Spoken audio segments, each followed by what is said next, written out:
وہ تقریر کرنا بھی آتی ہے جہاں وہ دو لوگ کھڑے ہو کر کے نعرہ لگا رہے ہیں، مگر مقصد میرا نعرے لگوانا نہیں، مقصد میرا واہ واہ اور آہ آہ کروانا نہیں، مقصد یہ ہے شادی کے موقع پر اگر محفل سجائی گئی ہے تو جلسے کے اختتام پر جب قوم یہاں سے پلٹے تو خالی ہاتھ نہ پلٹے، مدینے والے کا دین سیکھ کر کے پلٹے۔ بے شک بے شک۔ حضور علیہ السلام کی شریعت سیکھ کر کے پلٹے۔ آپ سنیں انشاءاللہ گفتگو محفل کے اختتام پر کچھ نہ کچھ لے کر کے اٹھیں گے۔ تو عرض یہ کر رہا تھا، حضور علیہ السلام نے ارشاد فرمایا دو محبت کرنے والوں میں نکاح سے بہتر کوئی چیز ہے ہی نہیں۔ مطلب کیا؟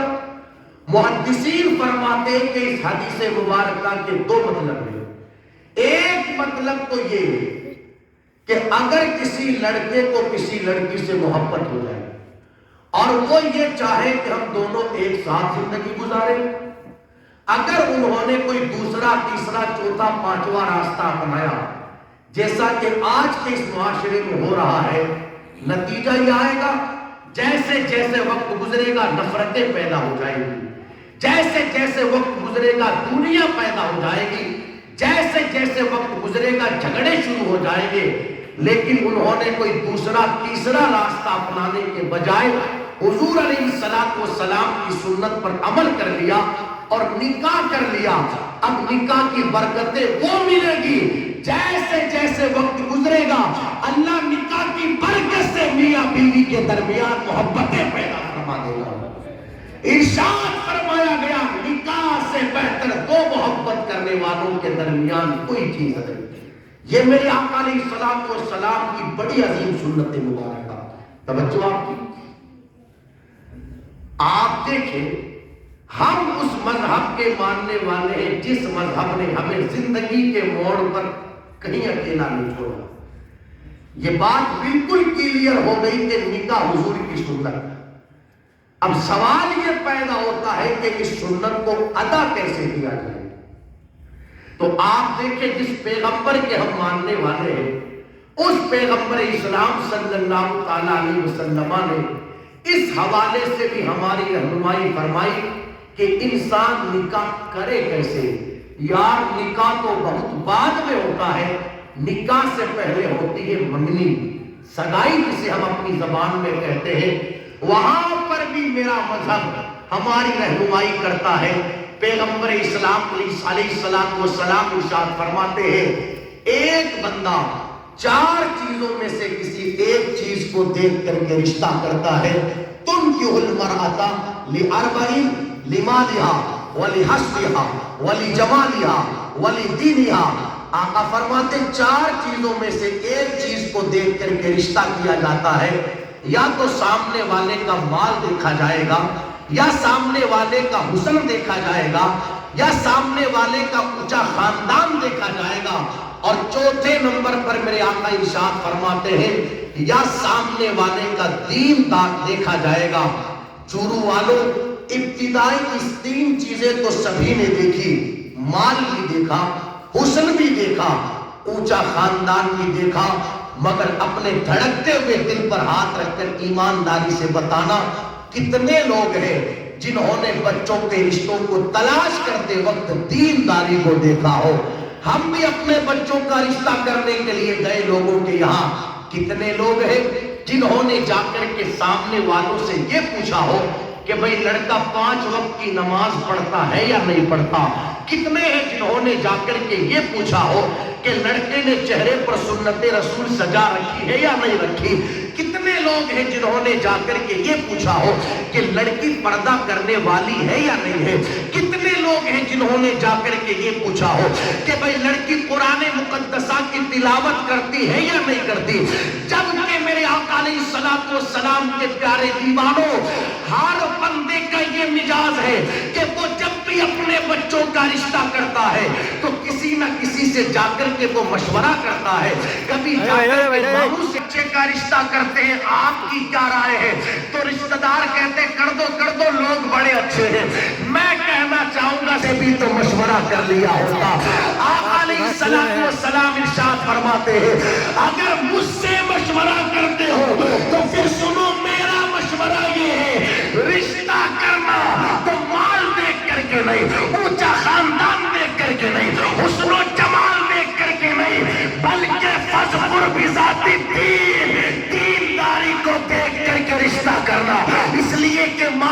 تعلق دنیا سے، حسن کا تعلق دنیا سے، اونچے خاندان کا تعلق دنیا سے، مگر جو رشتہ دینداری کی بنیاد پر کیا جاتا ہے، دینداری بندے کو دنیا میں بھی فائدہ دیتی ہے، مرنے کے بعد قبر میں بھی فائدہ دیتی ہے۔ یا رسول اللہ، یا رسول اللہ، فرمایا فَاظْفُرْ بِذَاتِ الدِّینِ، دینداری کی بنیاد پر رشتہ کرے۔ آج کیا وجہ ہے؟ شادی کو سال بھر نہیں گزرا، وہ بہو کپڑے الگ دھوے، یہ ساس الگ دھوے۔ ابھی 6 مہینے نہیں گزرے یار شادی ہوئے، وہ بہو الگ روٹیاں پکاوے، یہ ساس الگ پکاوے۔ پھر گھر کے ذمہ دار سر پکڑ کر کے کہتے ہیں مولانا شادی میں خرچہ کوئی کم نہیں کیا، 5 خرچ ہونا تھا ہم نے 10 کیا۔ مگر کیا بتائیں کیسی عورت گھر میں آئی، یا ہم نے اپنی بیٹی کو کس مرد کے پلو باندھا کہ گھر کا چین ختم ہو گیا، سکون ختم ہو گیا، گھر میں جھگڑے پیدا ہو گئے۔ ہم نے کہا ہم نے تو پہلے ہی سمجھایا تھا رشتہ کیا جائے مال دیکھ کر کے نہیں، دینداری دیکھ کر کے کیا جائے۔ اگر دیندار خاتون گھر میں آتی، اگرچہ وہ اپنے ساتھ زیادہ مال لے کر کے نہ آتی، زیادہ حسن لے کر کے نہ آتی، اونچا خاندان لے کر کے نہ آتی، مگر دیندار خاتون گھر میں آتی تو سیدہ فاطمہ کا کردار لے کر کے آتی، ماں عائشہ صدیقہ کی سیرت لے کر کے آتی، سیدہ خدیجہ کی زندگی لے کر کے آتی۔ اسے پتہ رہتا کہ میرے شوہر کا مقام کیا ہے، اسے پتہ رہتا سسرال میں مجھے ساس سسر کے ساتھ کیسے پیش آنا ہے، اسے پتہ رہتا سسرال میں مجھے اپنی زندگی کیسے گزارنی ہے۔ جن گھروں میں دیندار عورتیں آتی ہیں وہاں جھگڑے نہیں ہوتے، بلکہ دینداری کی برکت سے جھگڑے ختم ہو جاتے ہیں، دلوں میں محبتیں پیدا ہو جاتی ہیں۔ ارشاد فرمایا میرے آقا علیہ السلام نے رشتہ کیا جائے دینداری دیکھ کر۔ اب تو اللہ خیر فرمائے، کیفیت یہ ہے مجھے چورو کے حالات پتہ نہیں، میں تو پورے راجستھان کی بات کروں، جب منگنیاں ہو جاتی ہے سگائیاں، تو سامنے سے اس طرح کی باتیں آتی ہے کہ اس لڑکی نے پوچھا کہ جس لڑکے سے ہماری سگائی یا منگنی ہوئی وہ داڑھی والا تو نہیں، کرتے پجامے والا تو نہیں، ٹوپی امامے والا تو نہیں، اور پتہ چل جائے گا کہ وہ علماء کی صحبت میں بیٹھنے والا ہے، سر پر امامہ شریف سجانے والا ہے، چہرے پر سنت رسول رکھنے والا ہے، تو اس طرح کی باتیں آتی ہے، یا تو داڑھی رکھی جائے یا پھر منگنی رکھی جائے، یا سر کا امامہ رکھا جائے یا پھر منگنی رکھی جائے۔ یہ نہیں پوچھا لڑکا جواری تو نہیں ہے، یہ نہیں پوچھا کہ وہ شرابی تو نہیں ہے، یہ نہیں پوچھا کہ وہ اللہ رسول کا باغی تو نہیں ہے، پوچھا تو یہ پوچھا کہ وہ سنتوں پر عمل کرنے والا تو نہیں ہے۔ گویا کہ پتہ چلا شرابی ہوگا تو چلے گا، جواری ہوگا تو چلے گا، رب رسول کا باغی ہوگا تو چلے گا، لیکن نبی کی سنتوں پر عمل کرنے والا ہوگا تو نہیں چلے گا۔ معاذ اللہ، صدبار معاذ اللہ۔ مگر میں کہنا چاہوں گا قسم خدا کی، ایک بیوی کو جو خوشیاں حضور کی سنتوں پر عمل کرنے والا حضور کا غلام دے سکتا ہے، کوئی اور نہیں دے سکتا۔ اس طرح کی باتیں کی گئی معاذ اللہ، جبکہ پیغمبر اسلام علیہ السلام نے ارشاد فرمایا رشتہ کیا جائے تو دینداری کی بنیاد پر۔ دیکھو نکاح بعد میں ہونا ہے، منگنی کے وقت مذہب رہنمائی فرماتا ہے، سبحان اللہ۔ ٹھیک، اور آگے چلیے، میرے آقا علیہ السلام ارشاد فرماتے ہیں سچے باپ کی سچی بیٹی سیدہ عائشہ صدیقہ رضی اللہ تعالیٰ عنہ اس روایت کو بیان کرتی ہے، چورو والوں اگر میں آپ لوگوں سے پوچھوں یار آپ کے اس چورو میں کئی ساری شادیاں ہوئی، ان شادیوں میں سب سے شاندار شادی کون سی؟ تو ہر بندہ اپنے اپنے اعتبار سے جواب دے گا۔ کوئی کہے گا مولانا بھی کچھ دنوں پہلے ایک شادی ہوئی تھی، کیا بتائیں یار، اس میں کوئی 20-25 لاکھ روپے خرچ ہوا ہوگا، اور 5-10 طرح کی تو مٹھائیاں تھی، 4-5 طرح کی سبزی تھی، پوڑی بھی تھی، روٹی بھی تھی، نان بھی تھی، اور کئی لاکھ روپے کا تو ٹینٹ لگا تھا۔ اور کیا بتائیں کیا نہ بتائیں آپ کو، تب تک کوئی دوسرا کہے گا تجھے پتا نہیں وہاں تو 20 لاکھ خرچ ہوا تھا، اور فلاں سیٹ صاحب کے بارے میں تجھے پتا نہیں کہ انہوں نے 50 لاکھ خرچ کیا تھا۔ وہاں کیفیت یہ تھی کہ کھانا کھلانے والے مرد تو سارے مر ہی گئے تھے، وہاں کھانا کھلانے کے لیے عورتوں کو بلوایا گیا تھا، اور معاذ اللہ باراتوں کے استقبال کے لیے لڑکیاں بلوائی گئی تھی۔ پتا کیا چلا، ہماری نظر میں جس شادی میں روپیہ پیسہ زیادہ خرچ ہو وہ بہتر شادی ہوتی ہے، لیکن اب آؤ اس بارگاہ میں چلے۔ میرے امام نے کہا واہ کیا جود و کرم ہے شہ بتا تیرا، نہیں سنتا ہی نہیں مانگنے والا تیرا، میرے کریم سے گر قطرہ کسی نے مانگا دریا بہا دیے ہیں، در بے بہا دیے ہیں۔ اس بارگاہ میں چلے اور چل کر کے عرض کرے یا رسول اللہ علیہ السلام، ہم نے دنیا والوں سے پوچھا شادیوں میں بہتر شادی کون سی، تو کسی نے کہا جس میں 20 لاکھ خرچ ہو وہ شادی بہتر ہے، کسی نے کہا جس میں 50 لاکھ خرچ ہو وہ شادی بہتر ہے، ذرا آپ بتائیں نا شادیوں میں بہتر شادی کون سی؟ تو پیغمبر اسلام صلی اللہ علیہ وسلم ارشاد فرماتے ہیں انہا زمن نکاحی برکتن ایسر مہورتن۔ آقا علیہ السلام نے ارشاد فرمایا جس شادی میں خرچہ کم سے کم کیا جائے وہ شادی برکت والی ہوا کرتی ہے۔ پیغمبر اسلام نے ارشاد فرمایا جس شادی میں خرچہ کم کیا جائے وہ شادی برکت والی ہے۔ ایک دوسرے مقام پر میرے آقا علیہ السلام ارشاد فرماتے لوگوں نکاح کو آسان کرو، اتنا آسان کرو کہ بدکاری مشکل ہو جائے، زنا مشکل ہو جاوے، بدفعلی مشکل ہو جاوے، مگر معاف کرنا چورو والوں آج لوگوں نے نکاح کو اتنا مشکل بنا دیا، اتنا مشکل۔ اگر کوئی ایک بچے کی شادی کرنا چاہتا ہے تو زیادہ نہیں کم سے کم اس کی جیب میں 5 لاکھ روپے ہونے چاہیے۔ یار ایک بچے کی شادی میں کم سے کم 5-7 لاکھ روپیہ چاہیے۔ اگر کسی کو اللہ نے 5 بیٹے دیے ہیں، 4 بیٹیاں دی ہیں، اب سارے لوگ تو مالی اعتبار سے برابر نہیں ہوتے، جن کے پاس دولت ہے انہوں نے تو اپنی دولت کی بنیاد پر پیسہ خرچ کر دیا، مگر جو لوگ کمزور ہیں بیچارے غریب ہیں، سماج نے نکاح کو اتنا مشکل بنا دیا، اب وہ بچوں کی شادیوں کا انتظام کیسے کریں؟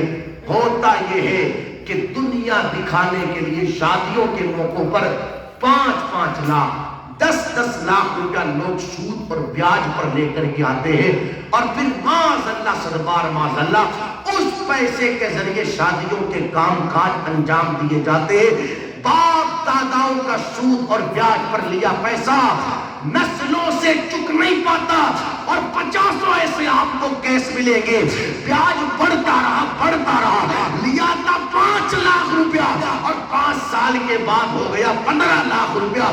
گھر والوں کو گھر چھوڑ کر کے دوسرے شہر بھاگنا پڑا، نہ راتوں میں نیند آئی، نہ دنوں میں اچھا کھانا لگا، کیفیت یہ رہی زندگیوں کا چین و سکون ختم ہو گیا۔ اتنا مشکل بنا دیا لوگوں نے نکاح کو، جبکہ نکاح میرے آقا علیہ الصلوۃ والسلام کی سنت ہے، اور بڑی ذمہ داری سے کہنا چاہوں گا سنت کسی کو پریشانی میں ڈالنے کے لیے نہیں ہے، سنت پریشانی میں ڈالنے کے لیے نہیں، دوست سنت تو پریشانی سے نکالنے کے لیے ہے۔ سبحان اللہ۔ یہ ہو ہی نہیں سکتا کہ ہو حضور کی سنت اور کسی کو پریشانی میں ڈالے۔ سنت تو پریشانی سے نکالنے کی مثال دوں تاکہ بات اچھے سے سمجھ میں آئے۔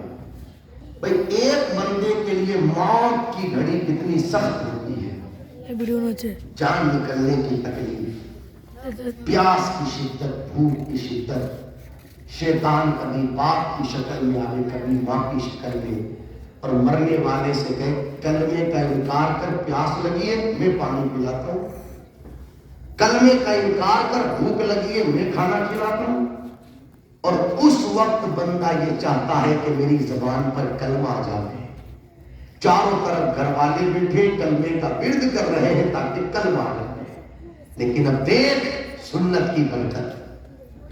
میرے آقا علیہ السلام نے ارشاد فرمایا دیوانو اگر یہ چاہتے ہو کہ مرتے وقت تمہاری زبان پر کلمہ آ جاوے تو میری سنت مسواک کو اپنا لو. اس سنت کی برکت سے اللہ مرتے وقت تمہاری زبان پر کلمہ جاری فرما دے گا. پتہ کیا چلا سنت پریشانی میں ڈالنے کے لیے نہیں, سنت کو پریشانی سے نکالنے کے. پھر وجہ کیا کہ انسان پریشانی میں گرا. جن کے گھروں پر شادیاں ہیں جا کر کے پوچھیں آپ ذمہ داروں سے, 4 مہینے پہلے ہی ٹینشن میں, کیا کروں, کدھر جاؤں, کس سے لاؤں, کدھر بھاگوں, ادھر بھاگا ادھر بھاگا, اس کے پاس گیا اس کے پاس. ٹھیک صاحب لے لوا کر کے انتظام کر لیا. اب انتظام کر کے شادی بھی کر دی. اب جب تک لیا ہوا چک نہ جاوے تب تک پھر پریشان. سمجھا نہیں بات. حتیٰ کہ جس سے لیا تھا اگر وہ کسی دکان پر نظر آ جاوے تو بندہ راستہ بدل دیتا. سامنے والی گلی سے آ رہا ہے بندہ جس نے پیسہ دیا تھا, نظر پڑی تو بندہ گلی سے راستہ بدل دیتا ہے. یہ کیفیتیں. انسان پریشانیوں میں گھرا کیسے جب سنت پریشانی میں ڈالنے کے لیے نہیں. وجہ یہ ہے دوست, سنت نے پریشانی میں نہیں ڈالا, یہ اپنے کرتوتوں کی وجہ سے پریشانی میں گرا ہے. ورنہ نکاح جیسی سنت اتنی آسان سنت ہے میرے آقا علیہ السلام کی, اتنی آسان کہ میرے آقا علیہ السلام کے صحابی ہیں نام جن کا حضرت عبد الرحمن بن عوف رضی اللہ تعالیٰ عنہ. کوئی معمولی ذات کا نام حضرت عبد الرحمن بن عوف نہیں, بڑے مالدار صحابی تھے, بڑے مالدار. اتنے مالدار تھے حضرت عبد الرحمن کہ ان کے انتقال کے بعد میں ان کے پاس جو سونا کا سونا, اس سونے کو لوگوں نے ہاتھ میں کلہاڑا لے کر کے کاٹنا شروع کیا. تو کاٹنے والوں کے ہاتھ کاٹتے کاٹتے تھک گئے, مگر حضرت عبد الرحمن بن عوف کا سونا ختم نہیں ہوا. اتنے مالدار صحابی خود فرماتے ہیں لوگوں میرے لیے برکت کی دعا میرے نبی نے فرمائی ہے, اور اس دعا کا اثر یہ ہے عبد الرحمن جس پتھر کو اٹھاتا ہے اللہ اسے پتھر کے نیچے سونا عطا فرماتا ہے. اتنے مالدار صحابی حضرت عبد الرحمن, مگر نکاح ہوا تو کتنی سادگی سے, کتنی آسانی سے. اب اتنے بڑے مالدار بندے کا نکاح ہو تو زیادہ نہیں تو کم سے کم گاؤں والوں کو تو پتا چلے گئی. وہ تو یہ سوچے گا کہ میں زیادہ نہیں تو کم سے کم پورے شہر کو بتاؤں اور فلاں کے یہاں شادی ہے. مگر اتنے مالدار صحابی حضرت عبد الرحمن نکاح ہو گیا. صبح کو ان کی ملاقات میرے آقا علیہ السلام سے ہوئی. ان کے کپڑے پر خوشبو لگی ہوئی تھی. میرے نبی نے ارشاد فرمایا صلی اللہ تعالیٰ علیہ وسلم, عبد الرحمن تیرے کپڑے پر یہ خوشبو کیسی؟ عرض کی یا رسول اللہ علیہ السلام کل شام میں میرا نکاح ہو گیا. سبحان اللہ. اب آپ دیکھیں حضرت عبد الرحمن کا نکاح ہو گیا, مگر بظاہر میرے نبی کو بھی خبر نہیں.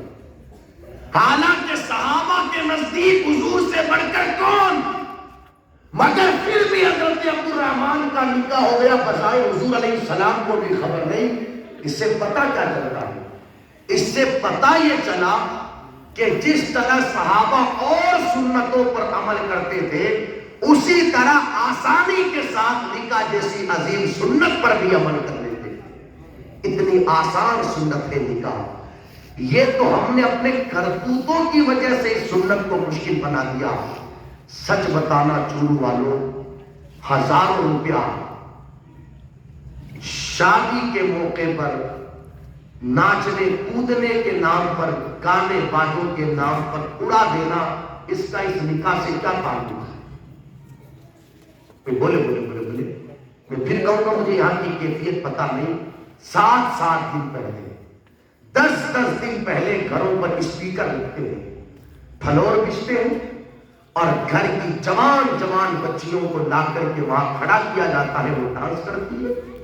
جوان دوست ڈانس کرتے ہیں, کتنی بے شرمی اور بے غیرتی کی بات کہ قوم مسلم کی بہن بیٹیاں گانوں کی آوازوں پر ڈھولک کی تھاپ پر ناچ رہی ہے. کہاں چلی جاتی ہے اس باپ کی غیرت جب اس کے سامنے اس کی بیٹی ڈانس کرتی ہے, اور کہاں مر جاتی ہے اس بھائی کی غیرت جب اس کے سامنے اس کی بہن ڈانس کرتی ہے.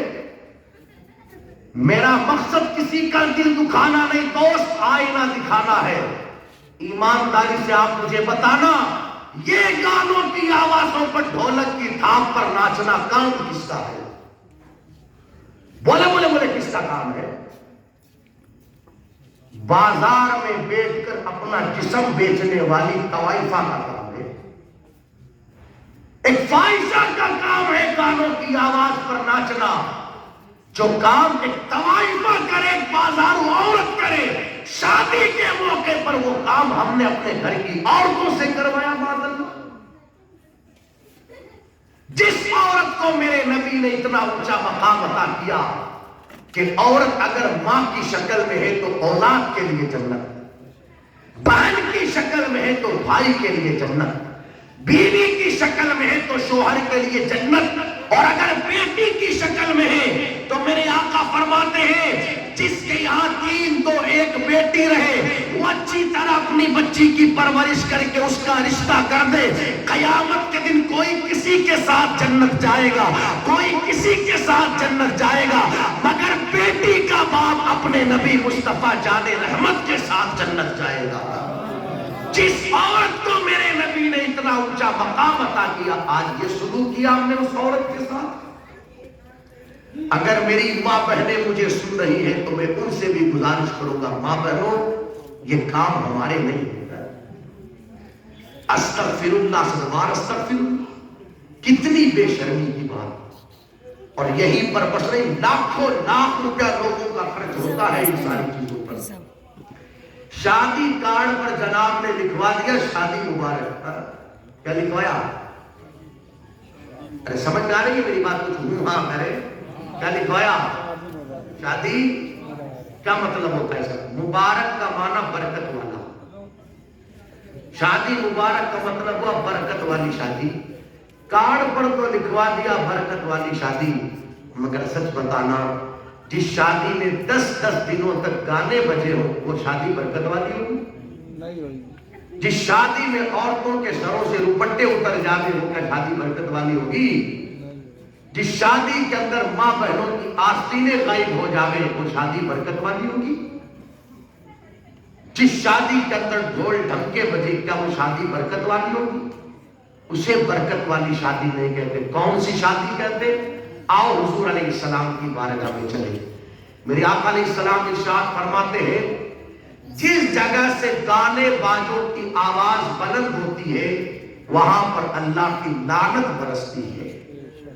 تو گویا کہ حدیث مبارکہ کی روشنی میں وہ شادی برکت والی نہیں, وہ تو لعنت والی شادی ہے. برکت والی شادی تو یہ ہے کہ یہاں ناچنے کے لیے کنجریاں نہیں بلوائی گئی, حضور کا ذکر کرنے کے لیے مصطفیٰ کے غلاموں کو بلایا گیا ہے. اور روایتوں میں آتا ہے جس جگہ اللہ رسول کا ذکر ہوتا ہے وہاں پر خدا کی رحمتیں برسا کرتی ہے. یا رسول اللہ, یا رسول اللہ, زندہ باد, زندہ باد. آپ دیکھیں لاکھوں لاکھ روپیہ لوگوں کا ناچنے کودنے پر ہو رہا ہے. استغفر اللہ سے یہیں پر بس نہیں, اور آگے چلے. جتنا بیچارے علماء سمجھا رہے ہیں نکاح آسان کرو آسان کرو, اتنی بدماشیاں بڑھ رہی. ایک وقت وہ تھا یہ جو باندھ بٹھانے کی رسم ہے نا, یہ 1500 سے 2000 روپے میں پوری ہو جاتی تھی. کتنے میں؟ 1500 سے 2000 روپے میں. ہوتا کیا تھا, گھر کا ذمہ دار بازار جاتا, ہلدی لاتا, لانے کے بعد جس لڑکا یا لڑکی کی شادی ہے اسے پاٹیے پر بٹھاتے, ہلدی کو گیلا کرتے اور گیلا کرنے کے بعد اس کے پاؤں پر اس کے ہاتھوں پر لگا دیتے.